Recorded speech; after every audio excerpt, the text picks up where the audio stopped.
বেলাল রে আমি তোমাকে কিনে নিয়েছি, তুমি আমার গোলাম, আজকে আমাকে তোমাকে প্রভু বলে মানতে হবে।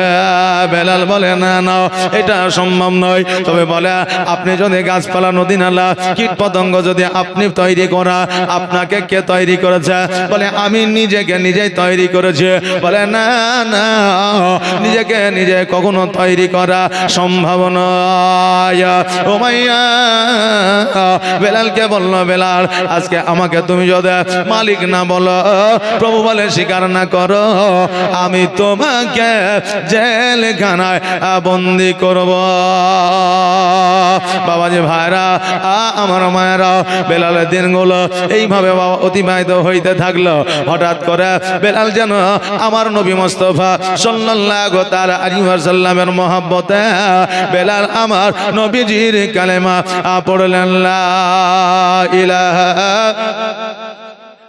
এই দেখেন বেনামে 130 টাকা দান করেছে।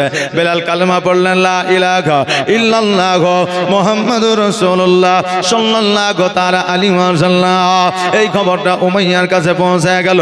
উমাইয়া বলে বেলাল রে আজকে যে কালেমা তুমি পড়েছ, আজকে যেই কালেমা তোমার জবানে শোনা যায় ওই কালেমা পড়া তুমি বন্ধ করে দাও। বেলাল বলল শোনো, আমার যতক্ষণ পর্যন্ত জান আছে প্রাণ আছে ততক্ষণ পর্যন্ত আমি কালেমা ছাড়তে পারবো না। ওই বেলা যখন এই কথা বলল বেলালকে যেন বাবা জেলখানায় বন্দি করে দেওয়া হলো। বেলাল রে আজকে যদি তুমি কালেমা পড়া না বন্ধ করো, জেলখানায় তোমাকে না খাবার দিয়া আমি বন্দি করে রাইখা দিব। বেলাল বলে উমাইয়া শোনো রে, আজকে না খেতে পাইয়া না পানি পান করতে পাইয়া যদি আমার জীবন চলে যায় আমি তবুও বেলাল নবীর কালেমা ছাড়ব না। আরে কত মহব্বত ভালোবাসা একবার দেখা। আজকে পৃথিবীর মধ্যে আমরা 500 টাকা পেলে অনেকে অনেকের কাছে বাবা বিক্রি হয়ে যায়, কিন্তু বেলাল এত অত্যাচার এত যন্ত্রণা এত ব্যথা বেদনা সহ্য করার পরে আমার নবীজির কালেমা ছাড়ে না। একদিন 2 দিন 4 দিন 5 দিন এইভাবে দিনগুলো বাবা অতিবাহিত হইতে লাগলো। এবার উমাইয়া খোঁজ নিল বেলালকে কালেমা পড়া বন্ধ করেছে। বলে না না না বেলাল কালেমা পড়া বন্ধ করে না। এবার উমাইয়া বলল সৈন্যরা রে ওই বেলালকে মরুভূমির মধ্যে নিয়ে যা, আর গরম মরুভূমিতে বেলালকে উলঙ্গ করে মরুভূমিতে গড়া দাও। গরম মরুভূমিতে তার শরীরে ফুসকা পড়ে যাবে, আর ওই ক্ষত বিক্ষত জায়গাগুলোতে তোমরা লবণের ছিটা দেবে। বেলালের প্রতি জুলুম শুরু করবে, বেলালের প্রতি অত্যাচার করবে, এত অত্যাচার করবে বেলাল অটোমেটিক মুহাম্মাদের কালেমা ছেড়ে দিবে। হযরত বেলাল গড়াবাসার তাহাসেন 4000 টাকা দান করেছে। নারে তাকবীর নারে রিসালাত। জাযাকাল্লাহ মাশাআল্লাহ বারাকাল্লাহ। যে আশায় জানিয়াতে করেছে দান, দানকে কবুল করো ও রহমান। বাবাজি ভাইরা বেলালকে মরুভূমিতে নিয়ে যাওয়া হলো। মরুভূমিতে নিয়ে যাওয়ার পরে পোশাকগুলোকে বাবা খুলে দিয়া মরুভূমিতে বালুর উপরে ফুটবলের নাই যেন এই দিক থেকে ওই দিকে গড়াগড়ি বাবা দিতে লাগলো। বেলাল আল্লাহ আল্লাহ বলে বেলাল যেন মুখে জবান দ্বারা প্রার্থনা করা, আল্লাহ গো আমার জীবন থাকতে আমি নবীর কালেমা ছাড়বো না। ও আল্লাহ আমাকে সহ্য করার মতো তুমি ক্ষমতা দাও। বেলালকে যখন গরম মরুভূমির উপরে গড়া দেওয়ার পরে লবণে ছিটা দেওয়ার পরে বেলাল যেন নবীর কালেমা ছাড়ে না। বেলাল আরো আওয়াজ দিয়ে নবীর মহব্বতে যেন কালেমা পড়ে। নবীর কালেমা যখন পড়তে থাকে বেলালে পিঠের উপরে যেন চাবুকের আঘাত করে। আহারে এই চাবুকের আঘাত জগতের সাধারণ চাবুকের আঘাত নয়। বেলালকে যখন চাবুকের আঘাত করা হতো, বেলালের পিঠে যখন চাবুকটা পড়তো, ওই চাবুকের সঙ্গে বেলালের পিঠে গালের গোস্ত চামড়াগুলো যেন ছিঁড়ে উঠে যাইত, জোরে বলা যাবে না সুবহানাল্লাহ। ওই বেলা যখন চাবুকের আঘাত সহ্য করে তখন যেন নবীর কালমা পড়ে। ওই পথ দিয়া হযরত আবু বকর সিদ্দিক রাদিয়াল্লাহু তাআলা আনহু বাবারে হযরত বেলাল রাদিয়াল্লাহু তাআলা আনহু ওপরে এত জুলুম, এত অত্যাচার, এত আঘাত যেন আপনার হয়, তবুও বেলাল যেন আমার নবীর কালমা ছাড়ে না। বেলালের পিঠে যেমন চাবুকের আঘাত আসে, বেলাল উচ্চ আওয়াজ দিয়ে যেন আমার নবীর কালমা পড়ে। ওই পথ দিয়া হযরত আবু বকর সিদ্দিক রাদিয়াল্লাহু তাআলা আনহু যেন বাবা হেঁটে যায়। আবু বকর সিদ্দিক লক্ষ্য করে দেখে যেন একজন বান্দার প্রতি অত্যাচার হয়। গুটি গুটি পায়া আবু বকর যখন চলে হাঁটতে লাগলেন, যাওয়ার পরে দেখছে যেন ওই বেলালের প্রতি জুলুম হয়। এবার আবু বকর লক্ষ্য করে দেখছে যখন না হযরত বেলাল নবীর কালেমা আওয়াজ দিয়ে পড়তে আসে, তখন ওই সৈন্যরা যেন চাবুকের আঘাত করতে আসে। আবু বকর বেলালকে ডাক দিয়ে বলে, বেলাল আজকে তুমি নবীর কালেমাটা জোরে আওয়াজ দিয়ে পড়ো বলে আজকে তোমাকে চাবুকের আঘাত করতে আসে। বেলাল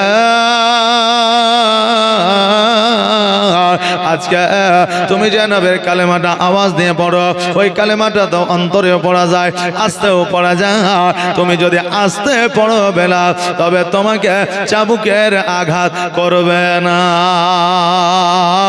বেলাল বলে, আবু বকর শোনো গো, আজকে তারা চাবুকের আঘাত যখন করে, আমি নবীর কালেমাটা আওয়াজ দিয়ে পড়ে, যখনই নবীর কালেমাটা আওয়াজ দিয়ে পড়ে, ওই চাবুকের যে আঘাত, ওই চাবুকের যে ব্যথা বেদনা, আমি নবীর কালেমা পড়িলে আমি যেন বুঝতেও পারি না।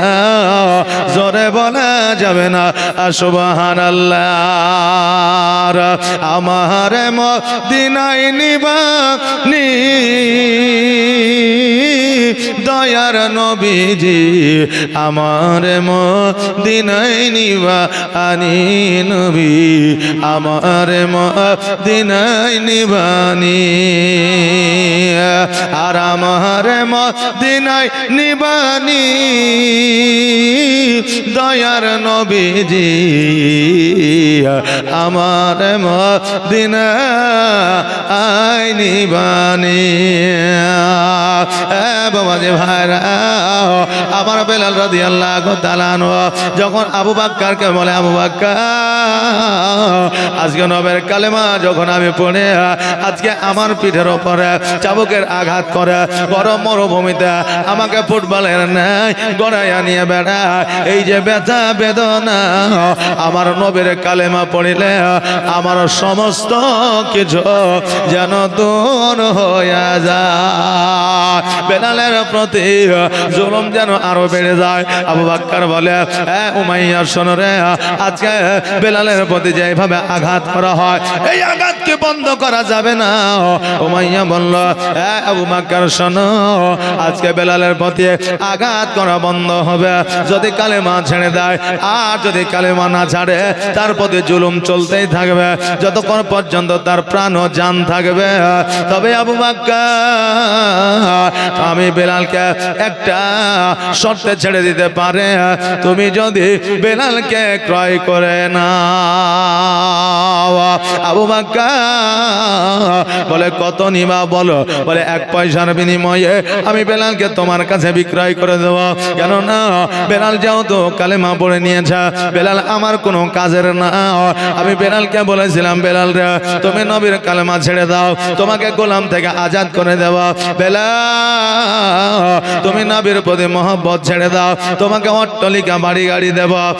বেলাল শোনো রে, আজকে তুমি নবীর কালেমা ছেড়ে দাও, সুন্দর নারী দেব, সুন্দর বাড়ি দেব, সোনামণি মুক্তা হীরা দেব, আজকে শুধুমাত্র তুমি নবীর কালেমা ছেড়ে দাও।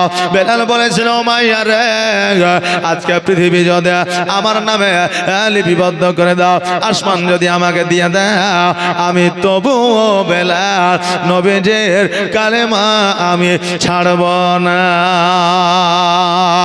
আরে নবীর নবীর প্রতি মহব্বত কতটা ছিল, নবীর কালেমার প্রতি মহব্বত কতটা ছিল। ওই বেলাল এত যন্ত্রণা, এত কষ্ট, এত বেদনা, এত ব্যথা বেদনা সহ্য করার পরে বেলাল যেন কালেমা বাবা ছাড়ে না। ওই আবু বকর সিদ্দিক রাদিয়াল্লাহু তাআলা আনহু এক পয়সার বিনিময়ে আবু বকর যেন বেলালকে কিনে নিলেন। এই দেখেন বাপ মায়ের নামে 400 টাকা দান করেছে, বাপ মায়ের জন্য দোয়া করতে বলেছে, ইনশাআল্লাহ দোয়া হবে। একটু ধৈর্য সহকারে বসা বাবারে। আজকে ওই বেলালকে আবু বকর যেন কিনে নিলে, আর কিনে নেওয়ার পরে বেলালকে বলল, বেলাল আজকে আমি যখন তোমাকে কিনে নিয়েছে আমি তোমার মনে, তবে বেলাল শোনো, আমি তোমাকে কিনে নিয়েছি ঠিকই, কিন্তু আমি আবু বকর আমি তোমাকে গোলাম করে রাখব না, আমি তোমাকে আজাদ করে দিলাম। বেলাল বলে, আবু বকর আমি বেলাল ছোট্ট অবস্থায় আমার মা আমাকে উমাইয়ার কাছে বিক্রয় করে দিয়েছে। আমার বাড়ি নাই, ঘর নাই, আমার মা নাই, আমার বাপ নাই, আমার ভাই নাই, আমার বোন না, আমি কার কাছে যাব, কোথায় যাব, কার বাড়িতে থাকবো, কে আমাকে খেতে দেবে? অতএব আমার থাকার মতো কোনো জায়গা নাই। আবু বকর বলে, বেলাল তবে শোনো, আমার সঙ্গে তুমি চলো, আমার নবী মুস্তাফা সাল্লাল্লাহু তাআলা আলাইহি ওয়াসাল্লামের কাছে তোমাকে নিয়ে যাব। আমার হযরতে বেলাল রাদিয়াল্লাহু তাআলা আনহুকে আবু বকর সঙ্গে করে নিয়ে আমার নবীজির কাছে পৌঁছালে, আমার নবীজি যেমনই বাবা বেলালকে দেখেছে অমনি যেন বেলালকে আমার নবীজি বুকের মধ্যে জড়ায়া ধরে নিয়েছে। আমার বেলাল নবীর বুকে যাইয়া অঝর নয়নে যেন কান্না করতে আরম্ভ করেছে। নবী আমার বলে, বেলাল রে তুমি এইভাবে কান্না করিও না, আমি নবী তোমাকে কথা দিলাম, আজকে যে অত্যাচার, যেই জুলুম তোমার উপরে হয়েছে, আগামীতে আর তোমার প্রতি কোন রকম জুলুম হবে না, তুমি বেলাল কান্না করিও না। বেলাল বলে, ইয়া রাসূলুল্লাহ, ইয়া হাবিবাল্লাহ, নবী গো আমার প্রতি জুলুম হয়েছে বলে আমি কাঁদি না, আমাকে চাবুকের আঘাত করেছে বলে আমি কাঁদি না, আজকে আমাকে গরম মরুভূমিতে ফুটবলের ন্যায় গড়িয়েছে বলে আমি কাঁদি না। নবী গো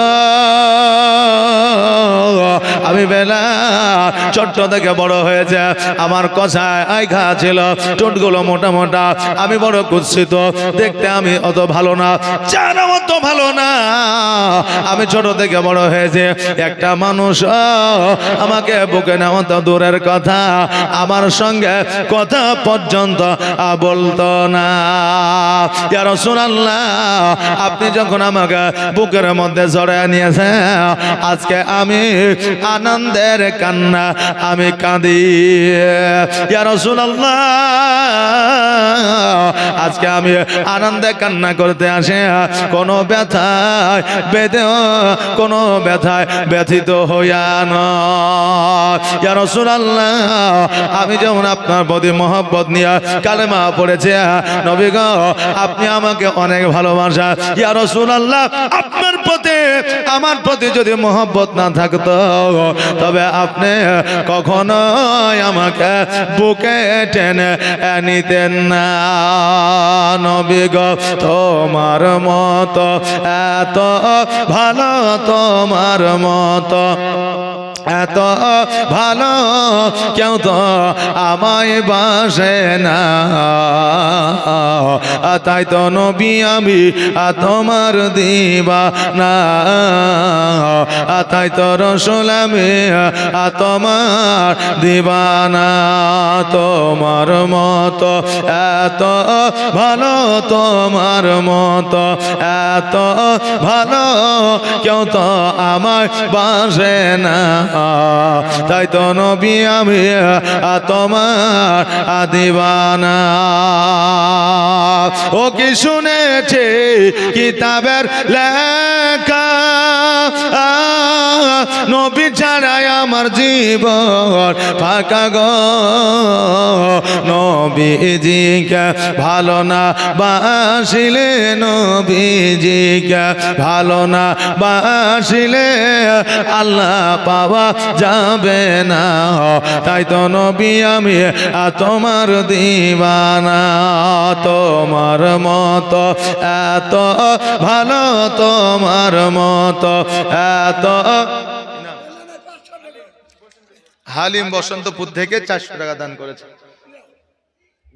বেনামে বেনামে দেখেন 500 টাকা দান করেছে জাযাকাল্লাহ মাশাআল্লাহ বারাকাল্লাহ সুবহানাল্লাহ সুবহানাল্লাহ আর তোমার মতো এত ভালো তোমার মতো এত ভালো কেউ তো আমায় বাসে না তাই তো নবী আমি তোমার দিওয়ানা বাবাজি ভাইরা আমার বেলাল রাদিয়াল্লাহু তাআলা আনহু বলে ইয়া রাসূলুল্লাহ ইয়া হাবিবাল্লাহ নবী গো আজকে যে আমার চোখে পানি আজকে যে আমি অঝর নয়নে কান্না করতে আছে আজকে আমাকে চাবুকের আঘাত করেছে বলে কাঁদি না আজকে মরুভূমিতে গরম বাড়িতে ফেলে রেখেছে বলে কাঁদি না ইয়া রাসূলুল্লাহ আপনি মহব্বতে বুকে টেনে নিয়েছেন বলে আমি আনন্দে আনন্দিত হইয়া কান্দি আমার দয়ার নবী মুস্তাফা সাল্লাল্লাহু তাআলা আলাইহি ওয়াসাল্লাম বলে বেলাল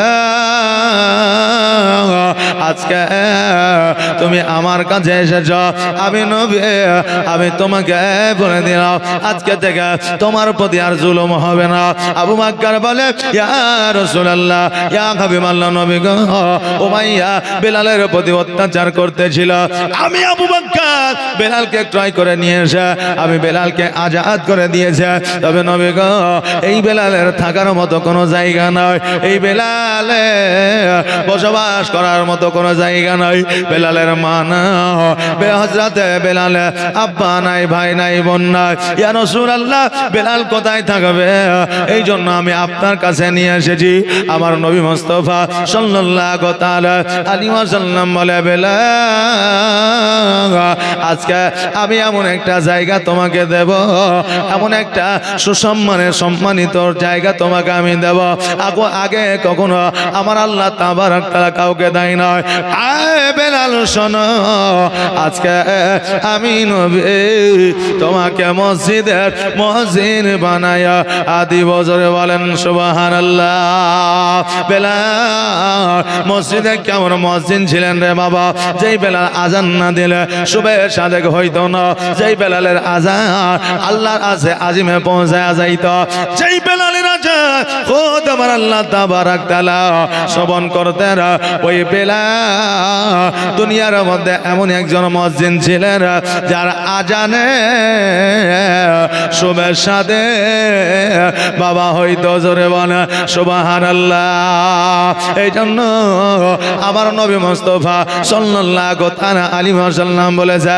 হে আমার উম্মত উম্মতি তোমরা শুনে নাও যারা পৃথিবীর মধ্যে মসজিদে আযান দেবে যারা মুয়াজ্জিন হবে মৃত্যুর পরে কিয়ামতের দিনে আমার আল্লাহ তাবারক তাআলা তাদের মাথাকে সবার চাইতে উঁচু বানায়া দিবে জোরে বলেন সুবহানাল্লাহ যারা মসজিদে আযান দেবে পৃথিবীর মধ্যে যারা মুয়াজ্জিন হবে কিয়ামতের দিন তাদের মাথাটাকে উঁচু বানায়া দেওয়া হবে মানুষ দেখলে জানতে পারবে বুঝতে পারবে যে ইনি পৃথিবীর মধ্যে আযান দিতে অর্থাৎ মুয়াজ্জিন ছিলেন জোরে বলেন সুবহানাল্লাহ আজকে মসজিদে যারা আযান দিবে মুয়াজ্জিন যারা হবে তাদের মাথাটাকে কিয়ামতের দিন আল্লাহ তাবারক তাআলা উঁচু বানিয়ে দেবে বাবজি ভাইরা আজকে আপনি সম্মান দেন আর না দেন আপনি ইজ্জত করেন আর না করেন আল্লাহ তাবারক তাআলা সেই দিন তার মান ও সম্মান ইজ্জতকে বাড়িয়ে দিবে জোরে বলেন সুবহানাল্লাহ এখন তো মানুষ বুঝলেন এমন ভাবে চলাফেরা করে একে অপরের প্রতি এমন বুঝলেন কথাবার্তা বলবে আফজাল আবু সাইদ আবু সাইদ 100 টাকা দান করেছে। তো বাবা আল্লাহ তাবারাক তাআলার বান্দা আমরা জগতে এখন মানুষ এত চালাক হয়েছে বুঝলেন, যে একে অপরের প্রতি এমন ভাবে কথাবার্তা বলবে বা বলছে যে আপনি নিজেও কনফিউজ হয়ে যাচ্ছেন যে আসলে আমার প্রশংসা করলে না আমার বদনাম করলে, আসলে আমাকে সঠিক ভাবে আপ্যায়ন করলো না সঠিকভাবে আপ্যায়ন করলো না, আপনি নিজেও কনফিউজ হয়ে যাচ্ছেন যে আসলে কি হইল। কারণ একজন জামাই বুঝলেন শ্বশুর বাড়িতে গেছে, আর শ্বশুর বাড়িতে যাওয়ার পরে আপনার শাশুড়ির সঙ্গে শ্বশুরের সঙ্গে সাক্ষাৎ করে বাড়ি চলে যাবে। এখন শ্বশুর বাড়িতে বলছে তাহলে আমি বাড়ি চলে গেলাম, এখন শাশুড়ি বলছে যে বাড়ি গেলে হবে, যখন এসেছো তখন দুটো খেয়ে যাও। এমন কোন শাশুড়ি আছে যে জামাইকে না খেয়ে বাড়ি পাঠাবে? জি, যাদের শাশুড়ি নাই সাথে আলাদা ব্যাপার, কিন্তু শাশুড়ি থাকলে চাই যে জামাইকে খাইয়ে বাড়ি পাঠাবো, নাকি বলে? তখন বলছে খাওয়া দাওয়া করে বাড়িতে যাবা, এসেছো যখন তখন খেয়ে যাবা। এখন জামাই বলছে না খাওয়া দাওয়া করবো না, আমাকে বাড়িতে যেতে হবে, বলে খাবা তারপরে যাওয়া, মানে খাওয়া দাওয়া করে তারপরে যাওয়া। এখন যখন মানছেই না তো বলে ঠিক আছে তাইলে আমি খাওয়া দাওয়া করে যাব, একটু তাড়াতাড়ি করবেন। এবার রান্না বান্না করেছে, জামাইকে খেতে দিয়েছে, এখন দেখছে সবজিও আছে তার সঙ্গে গোস্তও আছে। এখন জামাই বলছে মা গোস্ত রান্না করার কি দরকার ছিল এত তাড়াতাড়ির মধ্যে, একটু সবজি করলেই তো সবজি দিয়ে খেয়ে বাড়ি চলে যেতাম। তো এখন শাশুড়ি বলছে বেটা আমার বাড়িতে প্রায় 14 থেকে 15টা মুরগি আছে, তো একটা কাটলাম তো কি হলো জানবো শিয়াল কুকুরে খেয়ে নিয়েছে। 14-15টা মুরগি আছে, তো একটা কাটলাম তো কি হলো জানবো শিয়াল কুকুরে খেয়ে নিয়েছে। এখন জামাই কনফিউজ হয়েছে যে আসলে আমার নাম করলে না আমাকে শিয়াল কুকুর বানাইলে, কথা বললেন না? জি, তো পৃথিবীর মধ্যে মানুষ এত চালাকি নিয়ে চলছে বুঝলেন, আর যত চালাকি তত মানুষের ক্ষয়, তাই না? আগের মানুষ বুদ্ধিবিদ্যা কম খাটিয়েছে, 15-16 বছর বয়স হয়ে গিয়েছে, তবুও কি বলবো নারী পুরুষ একই সঙ্গে খেলাধুলা করেছে, ছেলে মেয়েরা একই সঙ্গে খেলাধুলা করেছে। তারা বুঝতেও পারেনি যে বেস্টি কাকে বলে, গার্লফ্রেন্ড কাকে বলে, বয়ফ্রেন্ড কাকে বলে। হ্যাঁ, এরা জানতেই পারেনি। আর এখন 6 বছর বয়স হয়ে গেলে বলছে আমার বেস্টি, বেস্টি মানে কেউ কাছের বন্ধু। হ্যাঁ, যখন 12 বছর বয়স হয়ে যাচ্ছে বলছে আমার গার্লফ্রেন্ড, ও বলছে আমার বয়ফ্রেন্ড। হ্যাঁ, এই যে বুঝে নিয়েছে, এই জন্য এখন মানুষের হায়াতও কমে গেছে। মানে প্রত্যেকটা জিনিসের তো একটা ক্ষয় আছে। আপনি যে ব্রেন খাটাচ্ছেন তা আপনার ব্রেনের ক্ষয় হচ্ছে, যে কোনো মুহূর্তে স্ট্রোক হয়ে যাচ্ছে। আপনি যেভাবে খাবার খাচ্ছেন সে খাবার থেকে আপনার শরীরে এমন একটা জিনিস তৈরি হয়ে যাচ্ছে, যে কোনো মুহূর্তে আপনার হার্ট ব্লক হয়ে যাচ্ছে। হ্যাঁ, এইভাবে মানুষ অল্প সময়ে ইন্তেকাল করছে। আরে মওত আল্লাহ যখন যার লিখেছে তখন তো হবে, তার সাথে সাথে কর্মেরও কিছু ব্যাপার আছে, নাকি বলে? এখন বেলালের জিহ্বাটাকে আপনার পুড়িয়ে দেওয়া হয়েছিল, মানে জিভের মধ্যে গরম শিককে আপনার ঢুকিয়ে দেওয়া হয়েছিল। এই জন্য বেলালের শব্দটা বাক্যটা তোতলা হয়ে গিয়েছিল, আজানের শব্দটা একটু অন্যরকম ভাবে উচ্চারণ হয়ে যেত। এই জন্য আরবের মানুষেরা ভুল ধরেছিল যে বেলালের আজান সঠিক হয় না।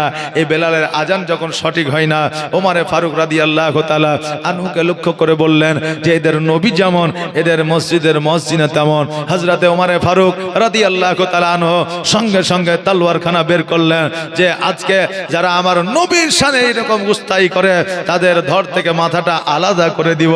এবার যখন তলোয়ারটা বার করলেন, আবার মনে পড়ে গেল, স্মরণে এসে গেল যে আজকে যদি এর ধর থেকে মাথাটা আলাদা করে দিই আর আমার নবী মুস্তাফা সাল্লাল্লাহু আলাইহি ওয়াসাল্লামের কাছে গিয়ে বলবো আমার নবী যদি এতে নারাজ হয়ে যায় তাহলে আমার আল্লাহ নারাজ হয়ে যাবে, আমি জবাব দিতে পারবো না। এই জন্য হযরত ওমরে ফারুক আবার তলোয়ারটা ঢুকিয়ে নিয়ে নবীজির কাছে গিয়ে বললেন ইয়া রাসূলুল্লাহ, ইয়া হাবিবাল্লাহ, নবী গো আপনি একবার অর্ডার দিয়ে দেন, আপনি একবার আদেশ দিয়ে দেন যে আমি ওই যারা আপনার শানে গুস্তাখি করেছে তারা বলেছে মসজিদ যেমন ইমামত তেমন, নবীও তেমন, এই জন্য আপনি একবার অর্ডার দিয়ে দেন, তাদের ধরটাকে আলাদা করে দেব, গর্দানটাকে কেটে দিব। আমার নবী বললেন না, তারা যখন বলেছে বেলালের বেলালের শব্দটা সঠিক নয়, তখন বেলালকে আমি বাদ দিয়ে এর পরিবর্তে হযরতে ওসমান গনিকে আজানের দায়িত্বটা দিয়ে দিব। জোরে বলেন সুবহানাল্লাহ। সন্ধ্যাবেলায় মাগরিবের আজান দিয়েছে। মাগরিবের আজান দেওয়ার পরে হযরত বেলাল এশার আজান দিয়েছে। এবার আমার নবীজি ডাক দিয়ে বলে, বেলাল আগামী কাল ফজরের নামাজ থেকে ফজরের আজান তুমি দেবে না। এই জন্য দেবে না, আজকে আরবের মানুষেরা তোমাকে তোমার আজান নাকি তোমার শব্দটা নাকি সঠিক হয় না, আজকে থেকে আজান দেবে হযরত ওসমান গনি। আরে হযরত বেলাল রাদিয়াল্লাহু তাআলা বলে, ঠিক আছে ইয়া রাসূলুল্লাহ, ইয়া হাবিবাল্লাহ, আমি আর আজান দেব না। এবার আমার নবীজি নিজের বাসভবনে গেলেন, সকল সাহাবীরা বাসভবনে গেলেন, নিজের ঘরে ঘরে গেলেন। এইদিকে রাত্রি যেন আপনার পার হয় না, সবাই ঘুমন্ত অবস্থায় ঘুম থেকে উঠে তাহাজ্জুদের নামাজ পড়বে। কিন্তু তাহাজ্জুদের নামাজ পড়ার পরে ফজরের ওয়াক্ত চলে আসে, কিন্তু ফজরের ওয়াক্ত যেন আসে না। হযরত আলী রাদিয়াল্লাহু তাআলা আমার নবীর কাছে এসে বলে, ইয়া রাসূলুল্লাহ, রাত্রি মধ্যরাত্রি হয়ে থেকে গেছে, শুভের সাথে কেন আসে না? নবী আমার বলে, আলী শোনো, যাও যাও বাড়ির দিকে যাও, আল্লাহ যখন রাত্রি দিয়েছে নিশ্চয় আল্লাহ সকাল দিবে, দিন দেবে। এবার বেলা হযরত আলী যেন বাড়িতে আসলে, কিছুক্ষণ পরে আবু বকর গেল। আবু বকরকে বলে, আবু বকর যাও যাও বাড়ির দিকে যাও, আল্লাহ যখন রাত দিয়েছে সকাল দেবে। উমরে ফারুক আসলো, আমার নবী বললে, উমর যাও যাও বাড়ির দিকে যাও, আল্লাহ যখন রাত দিয়েছে নিশ্চয়ই সকাল দেবে। আমার আল্লাহ বলে, যাবে রে, আর দেরি নয়, দেরি নয়, জলদি করে পৃথিবীতে চলে যাও, আর আমার নবীকে খবরটা দিয়ে দাও যে হযরত বেলালকে যতক্ষণ পর্যন্ত আজান দেওয়ার জন্য নিযুক্ত করা না হবে, ততক্ষণ পর্যন্ত আমার আল্লাহ শুভে সাদেক করবে না। জোরে বলেন সুবহানাল্লাহ। বাবাজি ভাইরা, হযরত জিবরিল আমিন যখন খবরটা পৌঁছে দিল, এই খবরটা শোনার পরে আমার নবী বলে, জিবরিল শোনো, বেলাল যেইভাবে আজান দেয় ওসমান গনি সেইভাবে আজান দেবে। ওসমান গনিরও যেমন আওয়াজ আমার বেলালেরও তেমন আওয়াজ, তবে বেলালের আজানে শুভে সাদেক হবে, ওসমানের আজানে কেন শুভে সাদেক হবে না?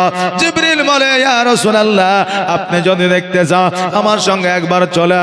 আমার হযরত জিবরিল নবীজিকে যেন মসজিদে নিয়ে গেলেন, যাওয়ার পরে দেখছে যেন বেলাল অঝার নয়নে কেন্দে কেন্দে সারা মসজিদ যেন ভিজায়া দিয়েছে। সঙ্গে সঙ্গে আমার নবীজি বেলালকে ডাক দিয়া বলে, বেলাল তুমি এইভাবে কান্না করে সারা রাত কেন মসজিদ ভিজা দিয়েছ? বেলাল বলে, ইয়া রাসূলুল্লাহ, যখন থেকে আপনি বলেছেন যে আজান আমি দিতে পারবো না, নবী গো খোদার কসম করে বলে আবার আজান দিতে পারবো না বলে আমার মনে কোনো দুঃখ নাই, ব্যথা নাই, বেদনা নাই, তবে ইয়া রাসূলুল্লাহ আগামী কাল থেকে আমি আজান দিতে পারবো না। আর আজান দিতে যদি না পারি আপনাকে আঙুল দিয়ে দেখাতে পারবো না, আপনার পেছনে দাঁড়ায় একামত দিতে পারবো না। ইয়া রাসূলুল্লাহ, এই জন্য আমি বেলাল অতি অঝর নয়নে কান্দি। নবী আমার বলে, বেলাল রে, আজকে তুমি সারা রাত কেঁদেছ বলে আজকে তোমার চোখের পানি আমার আল্লাহ কবুল করেছে, এই জন্য পায়গাম পাঠিয়ে দিয়েছে। আজকে বেলালকে যতক্ষণ পর্যন্ত আজান দিতে যুক্ত করা না হবে ততক্ষণ পর্যন্ত শুভে সাদেক হবে না। বেলাল শোনো, আজকে তোমাকে বলে দিয়ে যায়, আজকে তুমি পুনরায় আজান দিতে পাবে, তুমি আর কান্না করিও না। আজানের প্রতি কত মহব্বত ছিল দেখায় যে আজান দিতে পাবে না বলে কান্না করেছে। আর আজকে বেরাদার অনেক মসজিদে আছে যে আজান দেওয়ার মতো লোকই খুঁজে পাওয়া যায় না, নাকি বলেন? যে আজান দেওয়ার মতো লোক আপনার খুঁজে পাওয়া যায় না। বাবজি ভাইরা, আজান দিলে অশেষ সওয়াব আছে, অশেষ নেকি আছে। ইমামতি করতে গেলে দায়িত্ব নিতে হয়, কিন্তু মসজিদ আপনার আজান দিলে কোনো দায়িত্ব নিতে হয় না। এই জন্য আজান দেওয়ার সুযোগ যদি আপনি পান তবে আপনি আজান দেওয়ার জন্য রাজি হয়ে যান, কারণ এ মসজিদের মাথাটাকে আমার আল্লাহ তাবারাক তাআলা কিয়ামতের দিন উঁচু বানিয়ে দিবে, আর আপনার শান ও মানকে আমার আল্লাহ তাবারাক তাআলা বাড়িয়ে দেবে।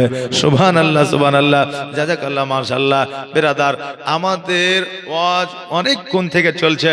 আজকে আমাদের মুর্শিদাবাদের খ্যাতি সম্পন্ন বড় বড় আলেমে দিন মুফতি সাহেবরা আপনাদের কাছে বক্তব্য রেখে গিয়েছেন। মুফতি আলী হোসেন সাহেব, উনি আজকের এই এখনকার জেনারেশনে আজকে ওনার মতো একজন যোগ্যতম একজন মুফতি, একজন আলিম আমাদের এই এরিয়াতে নাই। জি, আর আরেকজন মুফতি সাহেব, মুফতি নাইমুদ্দিন রেজভী সাহেব, ইনাকে তো আপনারা চেনেন, জানেন, বুঝেন যে ইনি একটা সময়ে আপনার ওয়াহাবিদের আপনার একটা সময়ে উনি এত আপনার সুন্নিয়াতের প্রচার করেছেন, এত আপনার সুন্নিয়াতের খিদমত করেছেন, এখনো করে চলেছেন। আপনারা দেখলেন যে উনার এখন বয়স হয়েছে, তবুও কিন্তু এখনো পর্যন্ত কেউ যদি আলা হাজরাতের বিরুদ্ধে, কেউ যদি তাজুস শরিয়ার বিরুদ্ধে, কেউ যদি নবীর প্রতি গুস্তাখি করে, তো উনার মস্তিষ্ক এখনো পর্যন্ত ঠিক থাকে না। আল্লাহ তাবারাক তাআলা যেন উনার হায়াতকে দারাজ করেন, সকলে বলেন আমিন সুম্মা আমিন। জাযাকাল্লাহ, মাশাআল্লাহ, বারাকাল্লাহ। পরিস্থিতি অনেকেই বুঝতে পারছেন, আমিও বুঝতে পারছি বাবা। শেষ মুহূর্ত, শেষের বেলায় এই মানে এইভাবে পরিস্থিতি নিয়ে ওয়াজ বাবা হয় না, তবুও আমি যখন এসেছি সময়টা আপনাদেরকে 1 ঘন্টা মতো দিলাম। আল্লাহ তাবারাক তাআলা সকলকে সুস্থ রাখুক, ভালো রাখুক, সকলের হায়াতকে যেন দারাজ করে দেয়। আমারও কষ্ট করা হচ্ছে, আপনাদেরও কষ্ট করা হচ্ছে। শেষের বেলায় 2-3 জন বসে থাকে। এক মৌলভী সাহেব বুঝলেন খুব ওয়াজ চালিয়ে যাচ্ছে। তো 2-3 জন, তো 2-3 জন বুঝলেন এই দেখেন বসে আছে। তো এখন দেখছে এরা ওয়াজ মোটামুটি ভালোই বুঝতে পারছে। ওয়াজের শেষের বেলায় জিজ্ঞাসা করছে, ভাই কেউ শুনুক আর না শুনুক, আপনারা তো শুনেছেন? তো বলছে কি শুনেছি যে? তো বলে আমি ওয়াজ করছিলাম, আপনারা শুনেননি? তো বলছে না, আমরা ওয়াজটা শুনিনি। আমরা চিন্তা করছি যে আপনি কখন ছাড়বেন আর আমরা যাব। তো বলছে যে ছেড়বো আর যাবো মানে? তো বলছে একজন হয়েছে মাইকওয়ালা, একজন হয়েছে প্যান্ডেলওয়ালা। এই দেখছে যে আমি ছাড়লে প্যান্ডেল গুটাবো, আর ই দেখছে যে ছাড়লে মাইক আমি গুটাবো। বেরাদার, তো শেষের বেলায় পরিস্থিতি ওই রকমই হয়। যে যতই বলেন যে বলেন পরিস্থিতি কেমন হয়, আমি বক্তা, তা আমারই তো বুঝলেন যে একবারে কেমন পরিস্থিতি হয়ে গেছে। যাই হোক বাবা, একবার মহব্বতে দরুদ শরীফ পড়েন, আল্লাহুম্মা সাল্লি আলা মাওলানা মুহাম্মাদ ওয়া আলা আলি সাইয়্যিদিনা মাওলানা মুহাম্মাদ সাল্লাল্লাহু আলা মুহাম্মাদিন মোহাম্মদ হরদম জবান শেনে কালো পাক নামে মোহাম্মদ হরদম জবান শেনে কালো শফিয়ান মোহাম্মদ। আর বিজ্ঞানী আমার নবীজি এমন একটা দয়ার নবী, এমন একটা মায়ার নবী আর হবে কি? আর বিজ্ঞানী আমার নবীজি। বিজ্ঞানীরা রথের যুগে আকাশেতে যায়, আর আমার নবী রকেট ছাড়া মেরাজেতে যায়। বিজ্ঞানীরা রকেটের যুগে আপনার চাঁদের দেশে যায়, তবুও কেউ ফিরে আসে, কেউ ফিরে আসে না। কিন্তু আমার নবী আজকে থেকে 1446 হিজরি আগে আমার নবীজি বিনা প্লেনে, বিনা রকেটে, বিনা জাহাজে আপনার শুধু চাঁদের দেশ নয়, প্রথম আসমান থেকে নিয়ে 7ম আসমান পর্যন্ত ভেদ করে খোদ আমার আল্লাহর সঙ্গে দিদার করেছিলেন। জোরে বলেন সুবহানাল্লাহ। এই জন্য বলছে বিজ্ঞানীরা রথের যুগে আকাশেতে যায়, আর আমার নবী রকেট ছাড়া মেরাজেতে যায়। ওরে এই যুগে কি এমন বিজ্ঞান আর হবে কি? ওরে এই যুগে কি এমন বিজ্ঞান আর পাইবা কি? বিজ্ঞানীদের বিজ্ঞানী আমার নবীজি। আবু বকর সিদ্দিকের সাপে কামড়াইল আর আমার নবী থুতু দিয়া ভালো হয়ে গেল। আবু বকর সিদ্দিক রাদিয়াল্লাহু তাআলা আনহুকে যখন সাপে দংশন করেছিল তা আবু বকর শরীরটা নীল বর্ণ হয়ে গেছিল। তা আমার নবীজি বলে, আবু বকর তোমার চোখে পানি, শরীরের অবস্থা এরকম। বলে হুজুর আমাকে সাপে দংশন করেছে। বলে কোন জায়গায়? বলে পায়ের তালুতে। তা আমার নবীজির সঙ্গে সঙ্গে থুতু মুবারক লাগিয়ে দিলেন। আজকে আবু বকর বলেছিলেন, খোদার কসম করে বলি, নবী যখন থুতু লাগিয়ে দিয়েছিলেন আমার শরীরের সমস্ত বিষ পানি হয়ে গিয়েছিল। বাবারে, আমার নবীজির যদি থুতু মুবারকের পাওয়ার এত হয় তা আমার নবীজির পাওয়ার কত ছিল? জোরে বলেন সুবহানাল্লাহ। আজকে অনেকেই বলে যে নবী আমার মতো ছিল। আজকে নবীর থুতু দিয়ে রোগ ভালো হয়ে গেছে। আজকে তোমার থুতু দিলে পারে তোমার থুতুর জীবাণুতে তাদের ক্যান্সার হয়ে যায়, ভালো হয় না। আর তারাই বলে নবী আমার মতো। জোরে বলেন নাউজুবিল্লাহ। তাই কবি বলছে, আবু বকর সিদ্দিকের সাপে কামড়াইল আর আমার নবীর থুতু দিয়া ভালো হয়ে গেল। ওরে এই যুগে কি এমন ডাক্তার আর হবে কি? ওরে এই যুগে কি এমন ডাক্তার আর পাইবা কি? বিজ্ঞানীদের বিজ্ঞানী আমার নবীজি, এমন একটা দয়ার নবী, এমন একটা মায়ার নবী, এমন একটা কলিজার নবী আর পাইবা কি? বিজ্ঞানীদের বিজ্ঞানী আমার নবীজি। আগের যুগের মানুষের অসুখ কম হতো আর আমার নবীর কাছে আসলে ভালো হয়ে যাইত। আগের যুগের মানুষের অসুখ কম হতো আর আমার নবীর কাছে আসলে ভালো হয়ে যেত। ওরে এই যুগে কি এমন ডাক্তার আর পাইবা কি? ওরে এই যুগে কি এমন ডাক্তার আর হবে কি? বিজ্ঞানীদের বিজ্ঞানী আমার নবীজি, এমন একটা দয়ার নবী, এমন একটা মায়ার নবী আর পাইবা কি? বিজ্ঞানীদের বিজ্ঞানী আমার নবীজি। যাই হোক বাবাজি ভাইরা, আসেন মোহাম্মতে একবার নবীজিকে সালাতু সালাম জানায়। ইয়া নবী ইয়া রাসূল সালাম, ইয়া হাবিব সালাম আলাইকা সালাওয়াতুল্লাহ।